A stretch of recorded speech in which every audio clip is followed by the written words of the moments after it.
whatever is kind of depicted on that right-hand side there, where take all those components, break them up into the smaller pieces.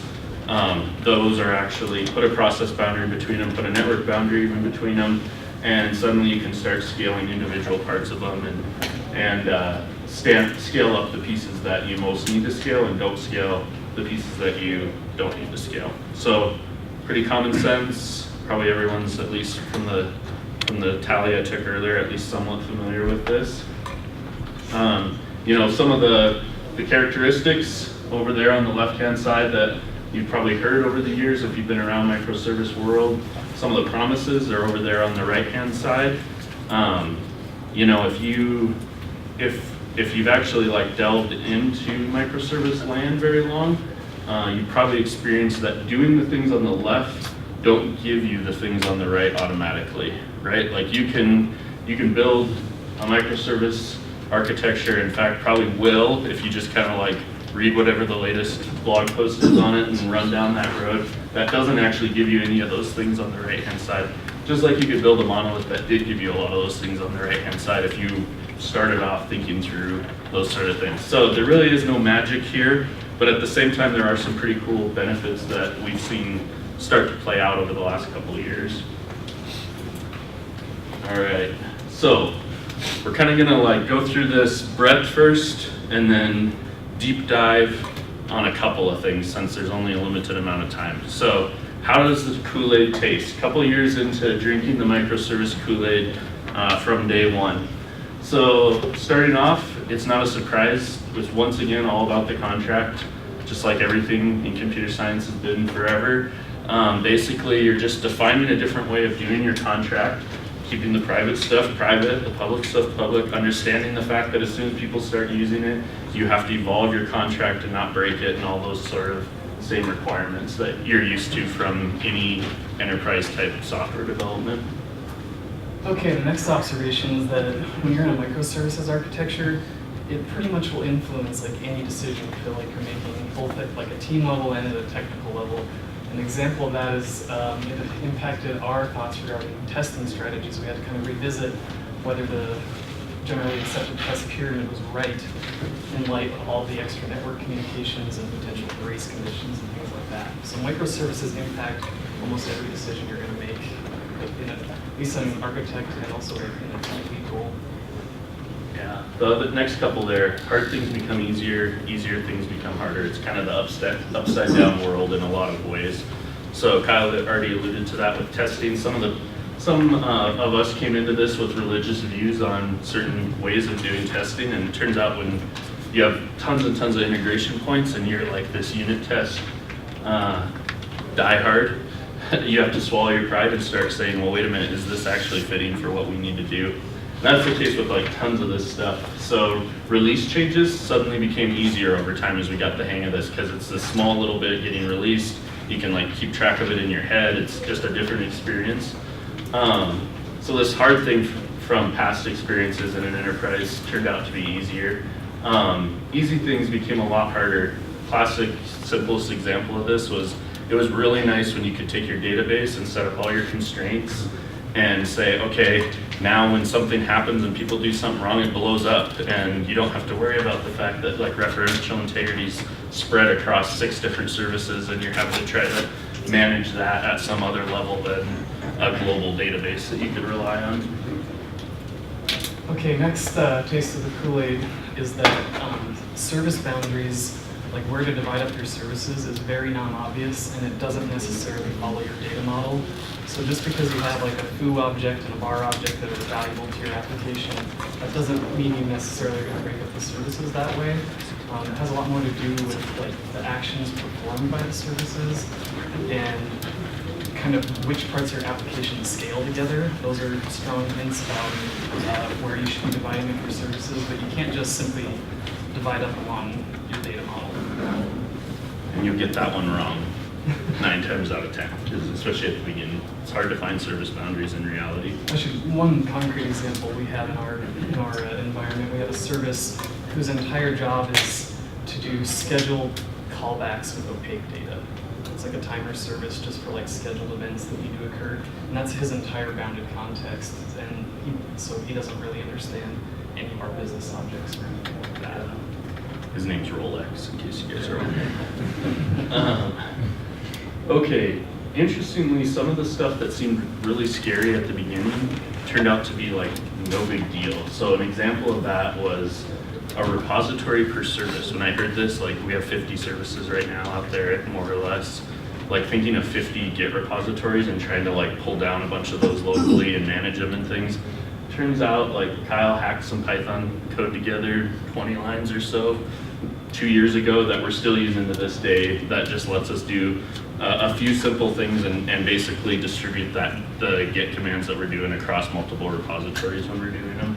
So it was interesting, even the database per service thing, having lived in worlds where that wasn't the case and trying to migrate into them, it turned out actually starting with some services that you could pull off, or in our case was Greenfield, so we got to start with that fresh slate.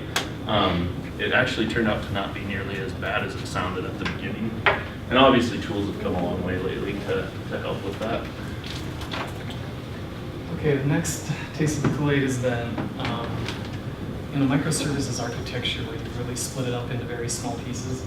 There is just a ton of communication and state exchange involved with that, and it's pretty non-trivial, and I'll be talking about some lessons I learned there later in the talk. Cool. Another one, zero downtime upgrades. This was another one where when we started, people who weren't close to the code would like tout this. Well, we're using microservices, so we'll have zero downtime upgrades. And Kyle and I would kind of roll our eyes in the corner and be like, yeah, we'll worry about that when we have a customer that's actually 24/7 or things like that. Like we could see maybe how that would head towards it, but it's still never like fully connected. Interestingly, that is one of those where the Kool-Aid actually has proven true for us. Being able to have a complex system now at this point with 24/7 messages coming across it nonstop. The fact that you are actually deploying very small portions at a time and can roll back those if something happens and all those sort of things, we've gotten pretty good at being able to do the zero downtime thing.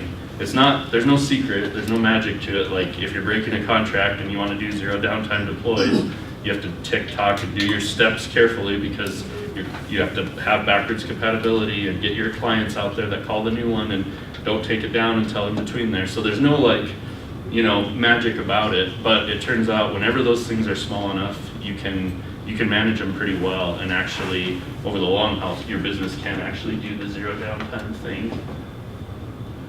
Okay, next one is horizontal scalability, which sometimes almost seems synonymous with microservices, but it's not like just by doing microservices that things are magically horizontally scalable. And also, horizontal scalability isn't like a Boolean property. It's actually a whole spectrum. Like you could have an application that's maybe horizontally scalable in the number of tenants that you have, but not within one tenant. Like you won't be able to take on a very large tenant potentially. So what we've learned is that, you still got to apply a lot of elbow grease to get to that horizontal scalability on top of your microservices architecture. And there's different levels at which you can achieve it. It's kind of a judgment call when you're going to invest the effort to get there. Yeah, some services it's just never probably going to be worth it to make it horizontally scalable because it's just not going to be needed. And if you kind of have that academic approach of all of our services will match this policy of horizontally scalable, you probably just waste a bunch of money and effort on it. Canaries. So I'm going to talk a bunch about this in a minute. But bottom line, that turned out to be one of those cool things that I read in books early on and was like, that sounds all right someday sort of deal. And we use them for a vital way of deploying our stuff day in and day out now. I'll talk more about that in the deep dive section. So Next observation is on polyglot stack. This is talked about a lot, microservices architecture, and I think as developers it's exciting for us to think about you're going to try kind of like everything or use the right tool for the job.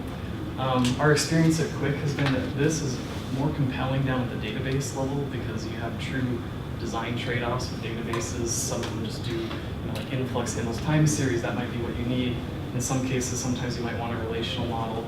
So it's attractive down there, not as useful like up at the runtime layer for us. We're using like 3 different runtimes, but most of them are on JVM written in Scala. And part of the reason for that is because for a service to be like a member of your ecosystem, it has to fulfill a certain contract itself in terms of authentication, service discovery, and all these things. And you'll get tired of writing that kind of like boilerplate code that you'll have to have for each runtime. Once you've got a few different languages covered, we kind of felt like, okay, that's probably good at the runtime level. So that was our experience. And then the last one might fit a little bit more, well, probably all these honestly fit with our flavor of how we've done microservices, but this one definitely, one option with a microservice kind of mindset is to try to structure your teams and things like that around service boundaries as well in some ways. And so we've done that. So that means as a developer, you're in charge of your service from conception to as it grows up to as it starts to have all these problems it hits out in production. Like you're analyzing that on the fly out there for your service. And this is true even like when we hire new people. We pick a service that is, or have them build a service that's got a limited blast radius, so it doesn't like take down our whole system if something goes wrong here. But we try hard to get them to like own that thing out into production and understand how to analyze logs in production and how to deal with all these things, look at metrics and all that. So it's interesting because a lot of us are used to doing that in our hobby world. But especially if you've been in enterprise space, a lot of times there was a lot of layers between you and when stuff went wrong out in operations. And it turns out, you're empowered as a developer to pick a brand new language and build it out and do those things. But you better know how to like analyze its memory when it's like running out of memory out in production and things like that. So with great power comes great responsibility, like you'd expect. Okay, so that's the breadth first. Thanks for coming, everyone. Have a good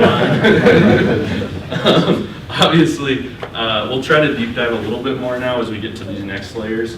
One thing I'll just throw out there right away is like this is probably one of the most frustrating things about doing these sort of talks is it's like you want to get into like the meat and potatoes, like the deep stuff, and it's hard with a broad audience to do that. So mostly what we're trying to do is just give you different little pieces, and then during Q&A at the end, or even just like at lunch, feel free to just grab us, grab Talon, he's sitting over there too, he works with us, and just like ask the hard questions, ask the crazy stuff. Some of it will be like, I don't know, we're still figuring that out, probably a lot of it, but some things we can at least tell you what we've done wrong, or you can do something different wrong when you implement it, things like that. So, okay, first deep dive, continuous deployment and Canary testing. So this isn't, all these words are just like so overloaded. But in general, to try to like dive into this, probably the easiest thing is to like take the evil classic monolithic deployment sort of thing. So I'm gonna paint this like straw man style, I'll just admit that up front. But in a lot of times the way this looked is development was off somewhere, working hard, writing code. Maybe QA was involved a little bit, maybe not. At some point it hit the hardening phase where QA was way involved and developers were trying to like just get going and move on to the next thing. Ultimately it goes into operations where most of development in QA often was pretty hands off and operations was stuck trying to figure out how to make this thing run. Then customers finally get it and then they work with support with all the stuff that didn't work, right? And kind of that sort of mindset. In general, this was like measured in the weeks to months time frame. Obviously, not everyone played by these rules, and that's probably like the worst case scenario sort of thing, but that's the monolithic deployment. One of the interesting things was like that, the key to that, right, was a lot of gates and like making sure that certain quality was at a certain stance before it went to the next group and all those sort of things. And the passing of time. And the passing of time, yeah, like we've labeled it the mythical bake time at Quick, because there's this element where as a developer you write code, and then if you leave that code long enough, you start to in your head just naturally think that over time it got more solid somehow, right? which can be true in some stuff because people are using it and it's been checked in and all that stuff. But a lot of code, like whatever testing happened in those first few hours or days, no additional testing ever happened on that thing. It just sat there for a long time, right? So interestingly, then you always had the hotfix sort of scenario, right? Or the break glass sort of scenario where the crisis hits. And so what you do there is you just do all those things way faster and just water every one of them down, right? Or you just eliminate whole chunks of them and like the developers just live coding on the site, right? Trying to get this thing working. Which if you step back for a minute and think about it, seems a little bit crazy, like that's what we lived in, but it is totally just normal. I'll get to that a little bit more here because there's obviously some, we laugh about it, but everyone in this room must have experienced that, right? Like at some point, like, oh crap, here we go, get this out as fast as you can. All right, so continuous deployment, you just do all those same things, you just do them in days or hours instead of months. It's pretty much all there is to it in a lot of ways. Like, once again, it's not this super secret thing.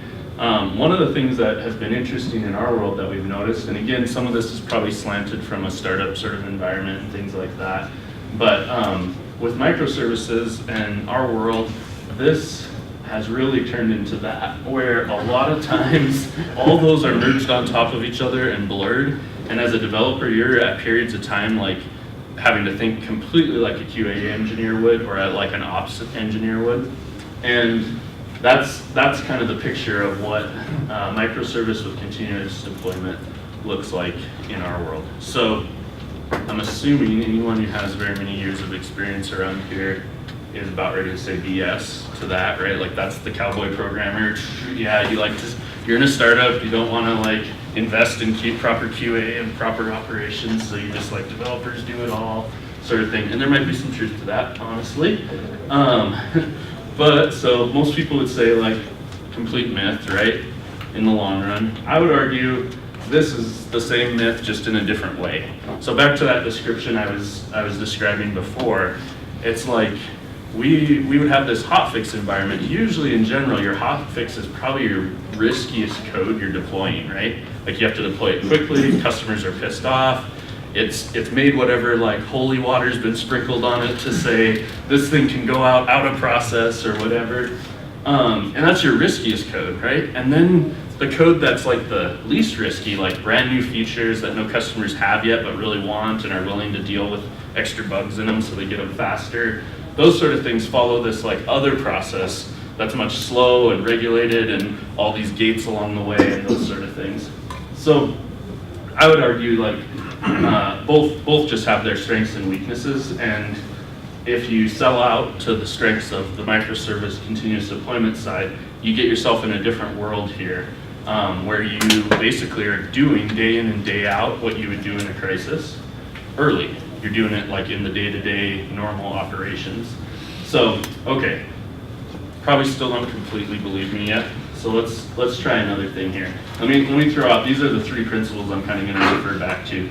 I made them up yesterday, so they're not like amazing principles here or anything like that. But there's a lot of stuff in our world where we've developed a culture that's pretty pragmatic. We've learned that a lot of these like holy war type things in development are usually what you do when you have a lot of free time on your hands. And when you don't have a lot of free time on your hands, suddenly you get much more pragmatic. But what we've done along the way is a lingo that we'll use a lot of times around there is like, this isn't a conviction level thing for me yet. This is kind of just like a strong opinion level thing, right? And then there's a few things that I've developed to the point of a conviction level. These three are all very close to that conviction level thing in our world right now. So the first one is you can't contrive production in a laboratory. You can do some things to help with it, but a lot of our way of thinking, pre-continuous deployment kind of things is, how do we do what production is doing in this artificial environment? And ultimately, you need to get the space station into space to actually experience what space is like, right? Like you can only go so far to contrive it. And oftentimes, even if you could, it's not worth the cost for a lot of the software that we're developing around here. Okay, number two, reality is our friend. This is kind of just duh, but he's also a jerk. So. Yeah, exactly. That's the main time like we have to remind ourselves over and over again, like, yeah, that might make us feel good that is going to be higher quality, and it might even sound good to like when we have to fill out security docs or things for customers or stuff like that. but is it actually really bringing us any benefit here? Does it actually make higher quality code? Is it actually improving our performance? Those sort of things. So one of the key things to think about there is these other areas that we like get to spend most of our time focusing on. So the question there is like, our devs, when they're writing that line of code, are they thinking about production? And then the third one I alluded to earlier, how do we build crisis reflexes? For those of you that have like experienced that feeling where you have large companies calling you because you're down or something like that, and you're watching your health checks and you're watching your status board and you're like, oh crap, what's going on here? How do we solve this? And that panic feeling that comes into play, like you don't have time to like think through like rationally all these different things. You need to have like a bunch of this muscle memory built up. So those are the three principles that are I'm going to refer back to here. Okay, so let's jump back over to this myth.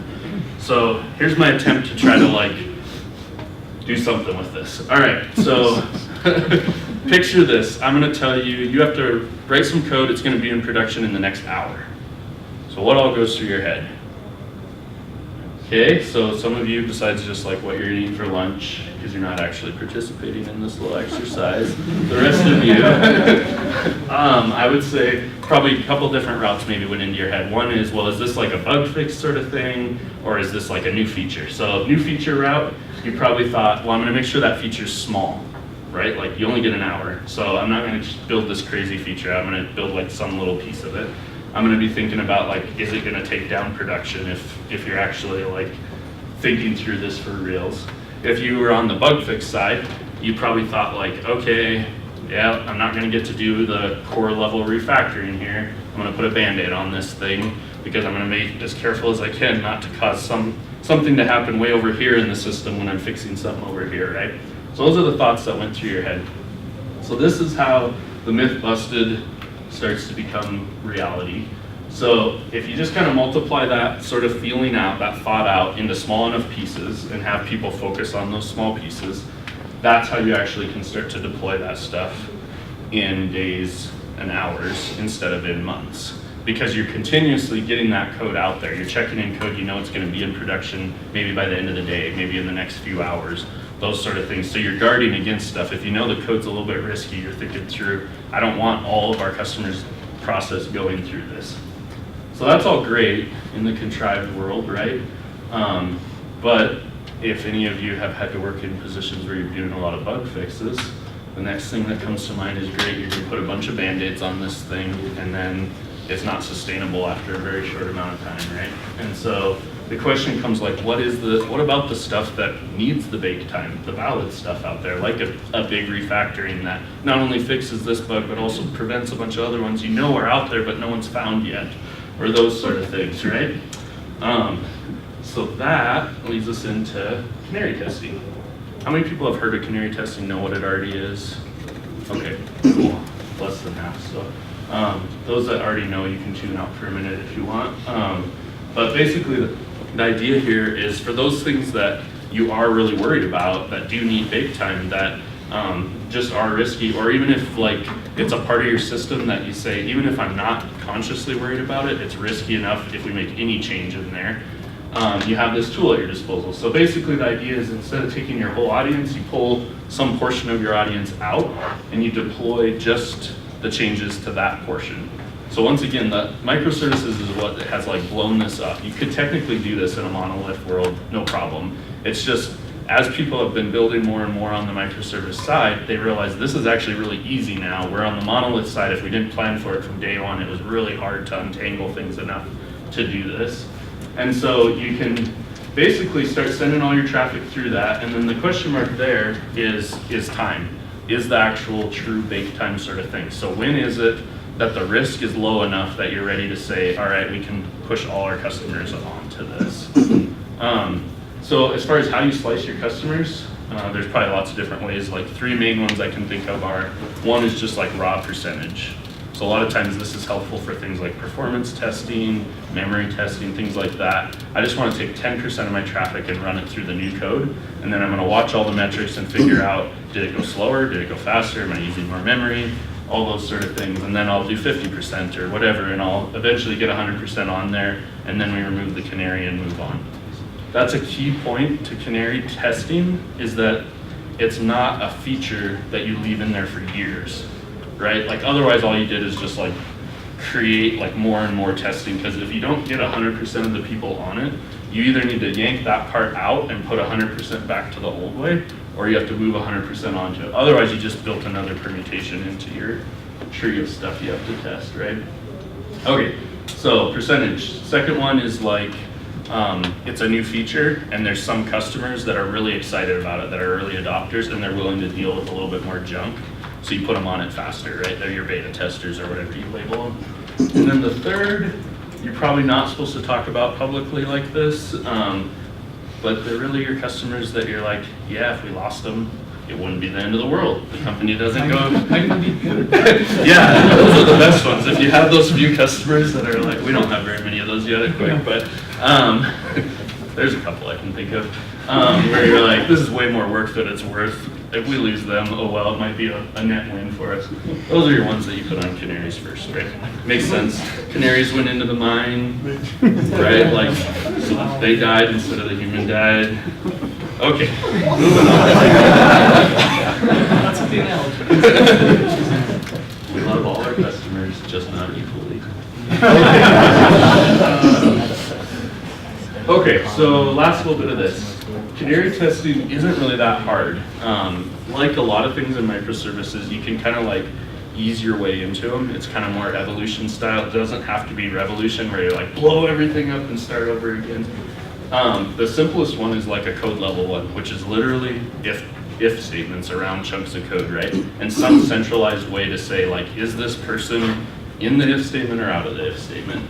The downside of that is definitely it gets a larger blast radius, as we call it around here. Like the potential when something goes wrong is a lot bigger because you're in the actual code that everyone is running through. So if you blow up, not just your Canaries might be affected by it, it might be other people as well. The binary level, you still always have that risk. It's just a lot smaller now because you literally have two different versions of your service running out there, and you're running your Canaries through the new one. So if something dies there, like the whole service crashes or things like that, only the Canaries are affected, right? Not the rest of your customers. Okay, so smaller blast radius. The hard part there is you do have to build some stuff out because you got to do traffic routing between them and those sort of things. So one example of this that was literally probably just in the last month or so, and was caused by me, so I can share it, was an example. We have a kind of a chat-like product. One of the things we wanted to put in it was what browser the person's on, what operating system, all the stuff that you parse from the beautiful user agent strings that some of you are probably familiar with. So bottom line, like I didn't want to write all that obviously, so we pulled in a library. I'll walk you through the exact process. Pulled together a few devs, talked about here's a few different open source libraries. Which one do we think is still going to be around in 2 months? And picked one, right? And then we took, and I put it in there, started running code through it, said this is a big enough change, I want a canary around it. At that time, the easiest way for me to do that, or kind of, yeah, pretty much the easiest way was a code level canary. And so those of you that have experienced, your spidey senses might be going off right now, but basically did that, pushed it out there. The binaries are out in production. To give you a time frame here, this was all within 24 to 48 hours. Like wrote the code that's parsing and going to show it and send it off to our client, right? It's in production now, about a day later. I turn it on, I look, I say, here's one of our smallest customers. They do get some traffic. It's not like a pointless thing, but I'm going to turn it on for them. I turned it on, and within about 20 seconds, I started getting alerted. We have a dashboard with all our services. The health checks on this service turned red.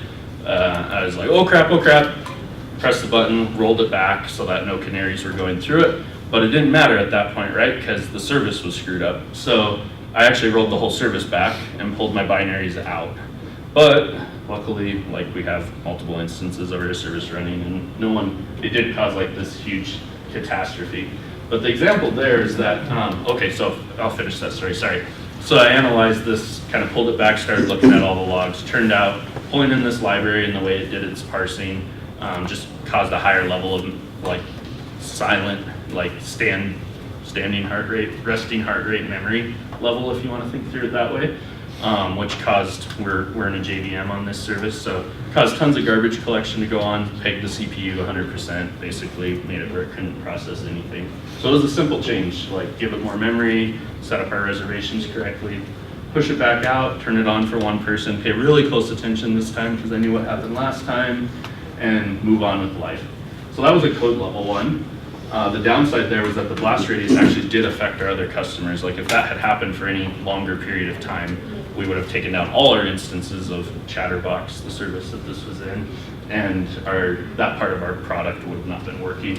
A binary level one would have been way better in that case because I would have actually just lost the one that the Canaries were running through, or the couple that the Canaries were running through, which we are deciding is a good enough risk level, right, for this change. So that gives you like a little bit of a concrete example on that. But the cool thing is even doing a little bit of this and being like in the continuous deployment mindset, like seeing a problem go wrong and rolling it back like that isn't something that's that uncommon, right? Like we're doing that on a regular basis. So to take that around full circle, we're now at this spot where the stuff you do when the crisis hits and you really are having services die and you don't know why and things like that, you have all this muscle memory built up to say, here's the graphs I look at, here's the way I understand our system as a whole down to smaller ones, here's how I roll back or roll forward with a big change, all those sort of things. Okay. Whew. Good job. All right, I'm done. We'll move on. Kyle, I'll step aside. So I'm getting to do the second deep dive here. I'm going to have to cook a little bit on this one, but I just want to, back to the taste of the Kool-Aid theme, show you a little flavor about what communication between microservices can entail. And to do that, just this sequence diagram. So the scenario here is just that a user is logging in, and first thing I want you to just notice is that like these are like every arrow is network communication. There's a lot of communication between the services to carry out relatively simple things like a user logging in. So in this somewhat hypothetical scenario, user A is saying, hey, I'd like to be online. And the session service, that's his whole job, is to know who's online, maybe track some cookies and stuff like that for that purpose. So the request comes into the session service and he needs to check with the directory service to say, is this user like actually known to the system? And then, in this diagram, it's done synchronously.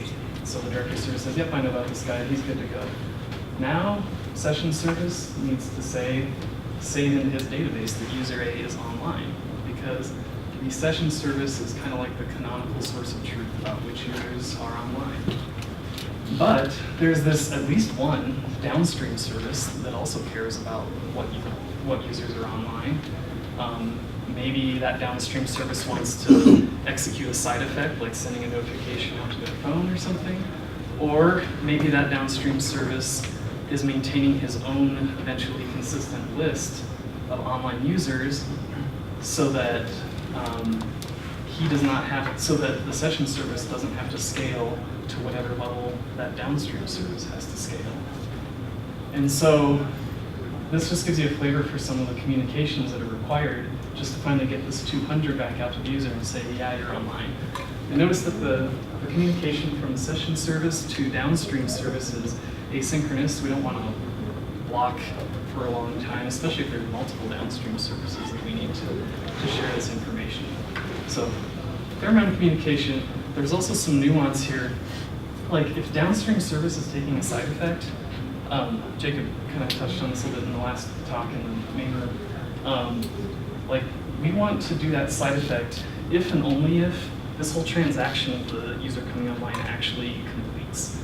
We really don't want to send this user A this online event if the process dies like right here, because at that point downstream service will have diverged like forever from session service if he's maintaining his own list of which agents are online. So we need to make sure that we do if and only if communication there if this transaction succeeds in session service.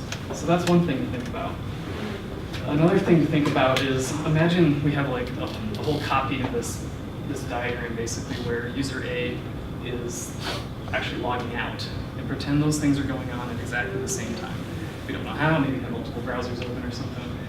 Anyway, so we got a login and a logout going on at the same time. There is no like right answer probably in terms of what one really happened first. It's up to session service to decide sort of like what the order is that things happen, if whether you logged out and then logged in, or logged in and then logged out. And so session service, he's the canonical source about knowing whether the person is online or offline.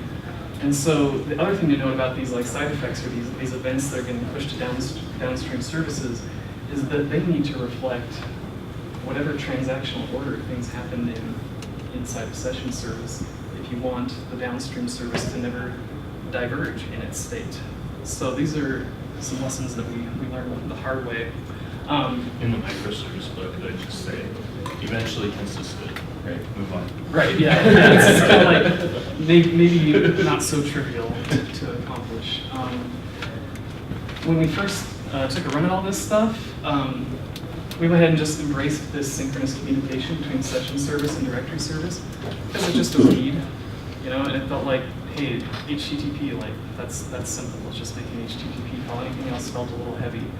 Then we looked at this interaction and thought, well, that line is dashed. It's async. There's this thing called AMQP, so maybe we should use like an AMQP type protocol to do this communication. It makes sense, right? So we did that, but it caused us some issues. So just at a high level, our experience has been that in some sense, the more communication protocols and stuff you have going on, the more problems, or at least the more work you're creating for yourself. If you look at the benefits, the possible benefits of microservices, such as Canary testing, which Matt just talked about, they all got kind of harder because we had both HTTP and AMQP to worry about. Like if you go back to his example with the container level binary where you're going to send all the traffic for your Canary to this other container, like now we needed to worry about cutting over two types of traffic, HTTP and AMQP. And AMQP was particularly tough there.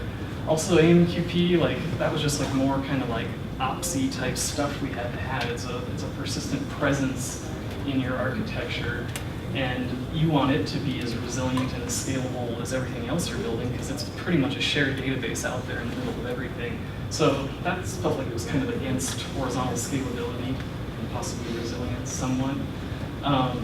So anyway, there was pain involved in having both protocols, but we were kind of like, well, we'll see, maybe we'll come back and switch that. But then we encountered this bug that was kind of a showstopper for us.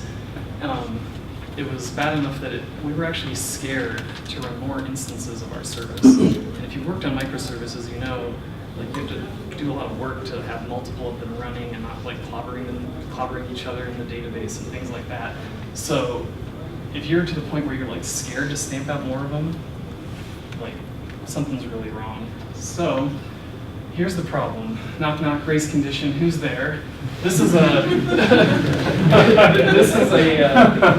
queue that lives out in between the service instances, like in like RabbitMQ or something like that.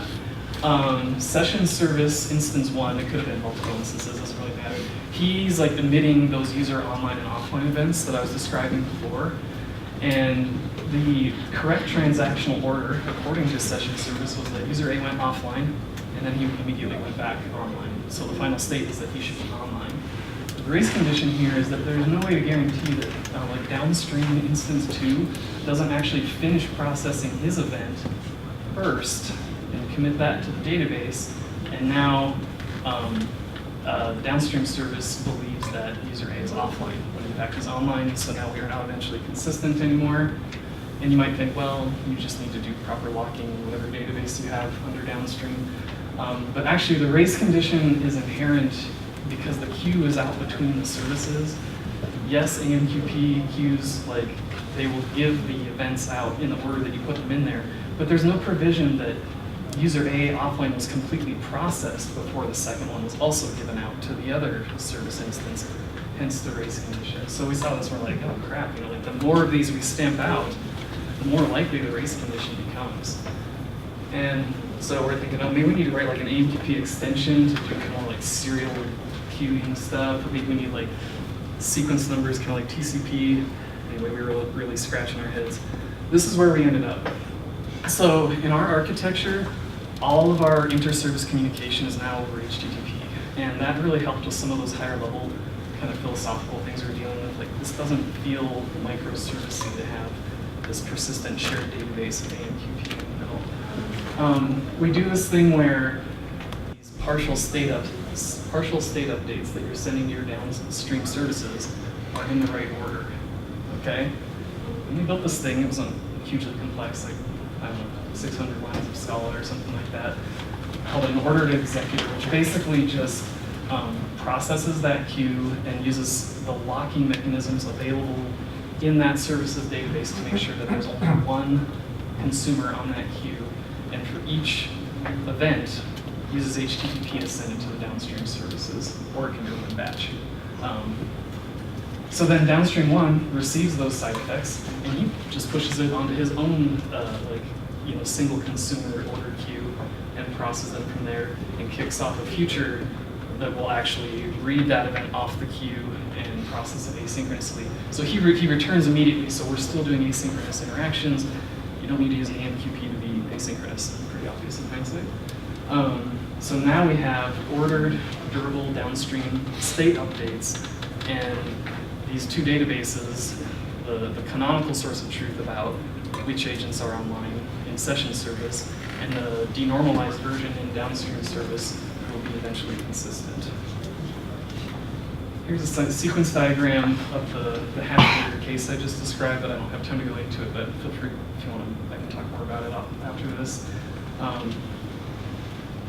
One quick note, that just here's that trick I was talking about, like whatever the primary top tier database is for Session Manager, if you write your events that you need to share with your downstream services into that same database, it becomes much easier to achieve the if and only if and the transactional order requirements of downstream partial state updates.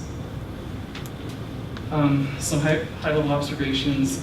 So you have to work hard to get some of the benefits of microservices. Like, microservices sets the stage, but you still got to work to get there. And I would recommend like not just accumulating lots and lots of communication protocols and various entities in the system, because each one of those represents more work you're going to have to do to achieve something like Canary testing. Another one is don't use producer-consumer queues for general communication. There's kind of an implicit expectation that the things inside of a queue are independent of one another. But unless you're passing the whole state from the upstream service to the downstream service, they are dependent on each other in the sense that their order is dependent. You have to process them in order, and typical producer-consumer queues don't guarantee that. So don't use those for just general communication. That's a takeaway that we had. And I didn't touch on this a whole lot, but in any of those sequence diagrams, obviously any service instance can just die at any time, and it happens. And so in the event of process death, you'll notice if you look at the sequence diagrams closely, any particular message is always at least in one database. It's never transient or volatile and random. So you have to, if you want to be purely durable and not drop out anything, you always have to have it in at least one of the services databases. If you do that, then when something dies and it comes back online, if it just errs on the side of sending something it may have sent before, and then make sure that the receiving code is written idempotently, then you've achieved durability. So those are some of our experiences dealing with inter-service communication. So the punchline question is it worth it? And like everything else, it depends. So I would say there's a cost to doing microservices that are high. And so if you don't actually need all the benefits of it, I would question in some scenarios whether it's worth diving full-fledged into some of those things. Vice versa is also true though. There are a bunch of the things that are in that benefit column. If they're really high value to your company, it's worth architecting to get that value. But it doesn't come free like everything else. There's no magic wand or silver bullet. All right, questions for the next 1 minute.